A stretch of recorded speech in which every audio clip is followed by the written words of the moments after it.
தூத்துக்குடி மாவட்டம் ஸ்ரீவைகுண்டம் சட்டமன்ற தொகுதியின் அம்பலசேரி பகுதியில் அதிமுக வேட்பாளர் எஸ்.பி. சண்முகநாதன் தீவிர வாக்கு சேகரிப்பில் ஈடுபட்டார்.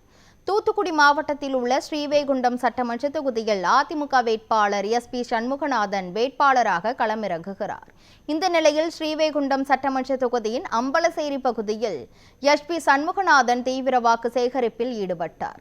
அப்போது பேசிய அவர், தான் வெற்றி பெற்ற பின் தொகுதியில் உள்ள அனைத்து பகுதிகளுக்கும் நேரில் சென்று பொதுமக்களின் தேவைகளை நிறைவேற்றுவேன் என கூறினார். சட்டமன்ற தேர்தலில் அதிமுக வெற்றி பெற்று எடப்பாடி பழனிசாமி தலைமையில் ஆட்சி அமைய வேண்டும் எனவும் அவர் கூறினார். இந்த தேர்தல் பிரச்சாரத்தில் பேசிய தேசிய ஜனநாயக கூட்டணி கட்சி நிர்வாகிகள் மற்றும் தொண்டர்கள் திரளாக கலந்து கொண்டனர்.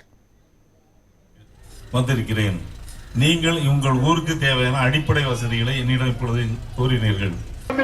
புரட்சித் தமிழர் எடப்பாடியார் ஆட்சி வேட்பாளர் எடப்பாடியாரை ஆசிர்வத்த சின்னமான இரட்டை இலட்சணத்தில் வாக்களித்து அவர்களை பெருவாரியான